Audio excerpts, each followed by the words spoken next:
Hey, what's up guys? It's the Birding Abyss here, finally back with another video. Just wanted to give you guys, I know I've been not super consistently, but I have more than before. Been putting out a few videos now. I wanted to give you guys my update on this. I know if you guys know from last year, one of the decks that I owned was Exosister. So, sorry about that guys.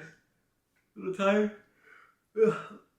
But if you guys know, I took that deck last year to the Minneapolis YCS that happened. I think it was about a year ago actually. I think it was in October last year. So the deck has changed a lot since that time. Of course, we have like the spirit monsters now, and you know the meta's changed a lot since then as well. So I definitely think it's time to update that deck. Just I feel like there's not too much you can change in that deck, to be honest. Like at least. Honestly, if the spirit monsters hadn't come out, the only thing that would kind of change the deck really is just probably the going second cards, like either hand traps or board breakers. That's really the only thing that would change. But of course, with the spirit monsters and also the meta changing, now we have a good amount of stuff that can change in the deck. So I thought I would update you guys the way that I'll probably plan on playing it for this format. I will let you guys know that I only got into the game kind of back again recently, about a month ago. So I haven't had to, not only because I'm not playing like even as much as I was before, so I haven't decided on buying like some of the more expensive cards. So this is kind of like a budget deck for Exosister. Besides, I am playing Pot of Prosperity, but that's because I already had the card from last year. But I don't have like Thrust, or basically I don't have Thrust. So I know some lists do play it. If it's not in the main, it's in the side. So I don't have it anywhere. I'm only gonna do the main and the extra deck right now because I don't really have a good side at least yet. So just thought I would give you guys the updated profile for the main deck and the extra deck. And it is kind of a budget version besides the Pot of Prosperity. So yeah guys, I guess without further ado, let's just get right into the deck profile. Alright guys, so let's get right into the deck profile. Of course, I say budget, but obviously my cards for this are not budget. If you guys remember, I bought the deck max rarity last year. So I still have, well, I don't have max rarity anymore because I technically the normal monsters like like Irene and I think Sophia and I think Ellis too. They all got like bumps in rarity. So I still have all the cards that came out last year basically. So yeah, let's just get right into the deck profile. Of course, for the Exosisters, very standard. We have 3 Martha. And 3 Ellis. These, of course, are the 3 ofs because Martha mentions Ellis, so you definitely need 3 Ellis because Martha is the best card in the deck. And Ellis is honestly the best extender, so it just makes sense to play this card at 3. Honestly, there's no reason. Both of these at 3, no reason not to. And Martha is the card that kind of made the deck relevant. And then for the non-3s, we are playing 2 Stella, 1 Sophia, and 1 Irene. Now that we have the spirit monsters here, you definitely don't want to have too many monsters because you don't want to open up a handful of monsters, kind of like brick like that, because you definitely want some non-engine in as well. So having too much engine is just not good. So that's what we used to play in. I think in the last time I made the build for this, I only made one other video for Exosister. I was playing 3 Stella, 3 Sophia, and 1 Irene. But now I've cut the Sophia to 1 and then just the Stella to 2. Stella is I like the card because it's still a pretty decent card, like to extend a little bit since it lets you get an Exosister out of your hand as well to special summon. Sophia's nice because of course you can draw off of her, and then Irene is just the bad one. But even though I've seen a lot of lists cut the Irene, I still wanted to play Irene because it just gives you more options for Vadis. Just because if you go through like the Martha and the Ellis pretty quickly, it's really easy to go through these quickly, especially like if you draw 2 Ellis, then you already only have 1 in deck, so you can only resolve Martha 1 time. And then if you're able to get Vadis, then it's like it just kind of sucks, you don't have many options anymore. So I definitely think at least just one of these is needed just in case for the Vadis. But yeah, that's it for the Exosister lineup. What is that? 10 cards? A lot less than before. It's 3 cards less now. And for the Spirit Monsters, of course, we're playing we're playing 3 Aratama and 2 Sakitama.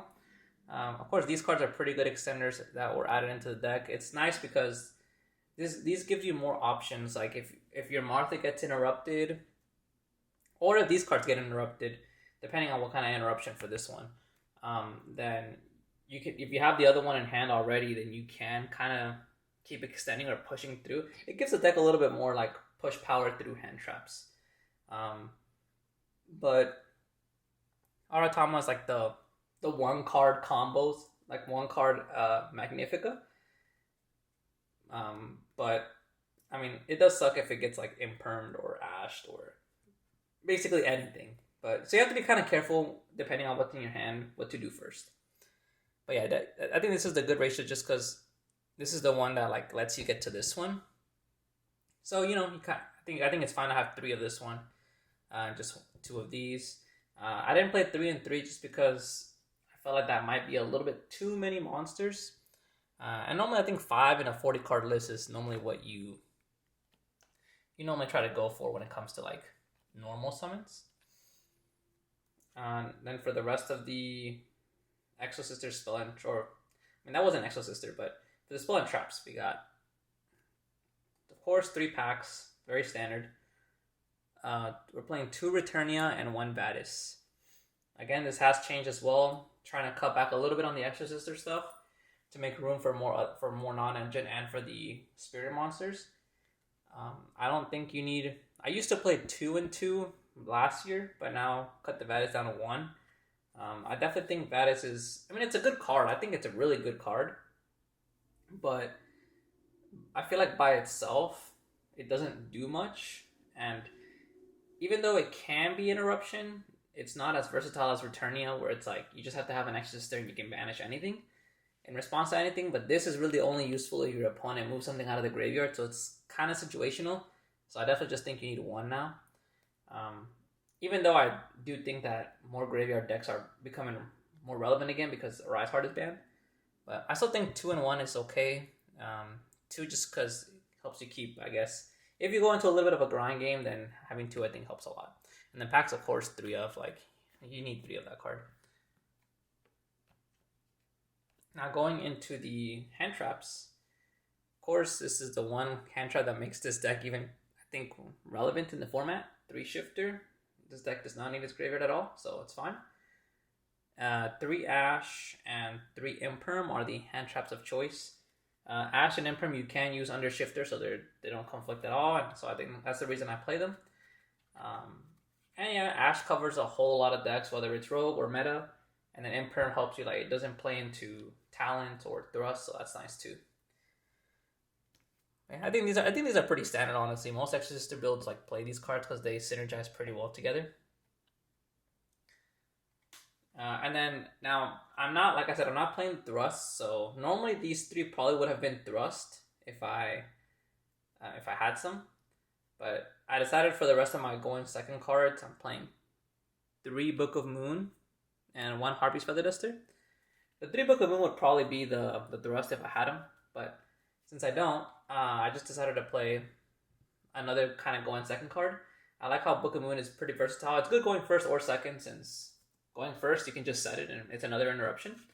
And going second, of course, you can force an interruption with it. So I think it's good. I don't think Book of Eclipse is as needed anymore, since it's really only like super great against Purrely. And I feel like the deck is less popular now.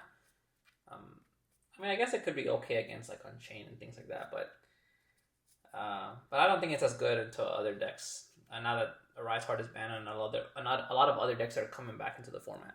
So these are just my choice. Honestly, I would probably keep the Harpies just because that could be a target for the Thrust. And Harpies, it's like, I think it's good to have some back row hate in the main, whether it's just one card like that. So.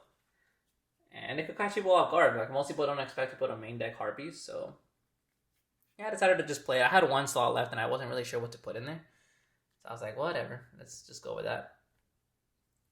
And then for consistency, of course, we are playing 3 Pot of Prosperity. You could play Small World if you really wanted to, as a replacement, I guess. Maybe like 3 Small World and like an Upstart Goblin to help you a little bit more, but Pot of Prosperity is just way too good not to have. It makes the deck so much better. So I definitely think if you could get your hands on Pot of Prosperity, I would definitely recommend you get it for this deck. But like I said, I mean, if you can't, then maybe like Small World and like a Upstart Goblin would be okay enough, I guess. And then the last card, this is like a going first card in the deck, and it synergizes very well with this deck, which is why we play it. It's 3 goes in match. I think it can work okay going second as well, depending on what kind of board your opponent sets up. If they don't set up anything that can just like pop your stuff, then it's really good going second too. So, and then of course if you win the die roll, then it's this card's like super good. So I definitely think that all the monsters here are light besides Aratama, but of course if you get to go first, then it's like you're not gonna use goes in match right then and there, and you're just gonna set it. So you can still combo off with Aratama. I don't think it really becomes too much of an issue since most of your monsters are light anyways. But yeah, that's it for the main. Exactly 40 cards. Going into the extra deck. Of course, for the Exosister monsters, we're playing 2 Magnifica, 3 Michalis, 2 Caspatel, 1 Jabrine, and 1 Osophiel. So I think this is pretty standard, honestly, in most builds. I'm not even sure since I haven't looked up like too many builds, but I think some people even play like either 2 Jabrine or 2 Osophiel, like depending on, I guess, their locals or format. I mean, because honestly, these 9 are like the bare minimum that you need for the deck, and you basically have like 6 free slots. So you can really, the rest of the slots you can kind of put whatever you want. Maybe kind of choose based on like your locals or wherever or whatever event you're trying to take the deck into. But yeah, I think especially these the Magnifica, Michalis, and Caspital, those are all like super necessary at those numbers. These, I mean, you need them, but I think 1 is just fine. I don't really, I haven't had like too many games where I feel like I'm gonna resolve any of these more than once. So, and normally when you do make them, you just go into Magnifica anyway. So you have the option of just using Magnifica's effect to tag into one of them and use the effect again. Like do it that way, so you don't even need the second one. So I think for now I'm just gonna keep it like this. If I feel like I need more, then of course I could just take out one of these cards over here. For the rest of the XYZs, 1 Exciton Knight, 1 Dweller, and Zeus. Of course, this is like I think Zeus is necessary just in case you need to go into Zeus. It's just a really good card. Exciton Knight, I mean, that's just kind of a personal choice. I just think the card is really cool, but I mean, it's a good card, so I definitely could go into it. And it's a light too, so it doesn't. Same with Zeus, so these don't even conflict with like goes in match. Dweller is kind of like, honestly, I kind of just needed an extra spot. It could be like Gaga Cowboy if you're afraid of time.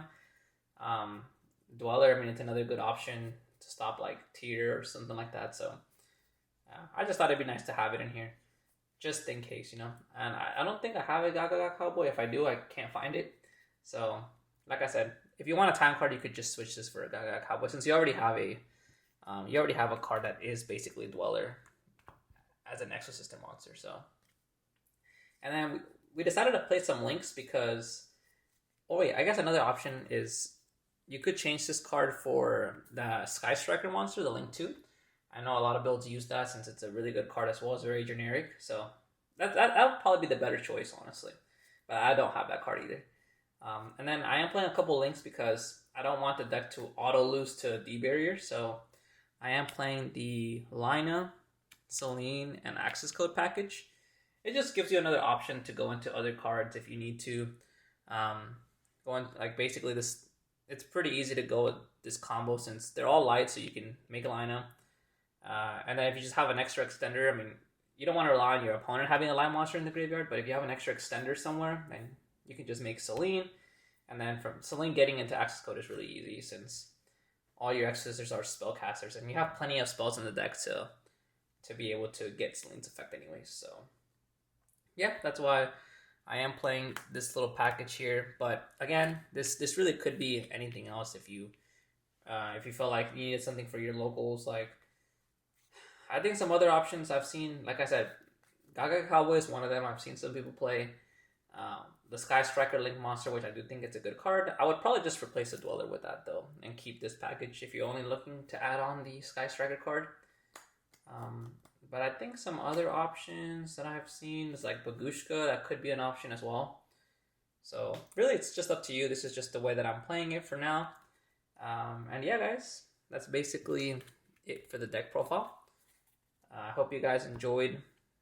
Leave a like, comment, subscribe if you did. And I will see you guys in the next video. Peace out.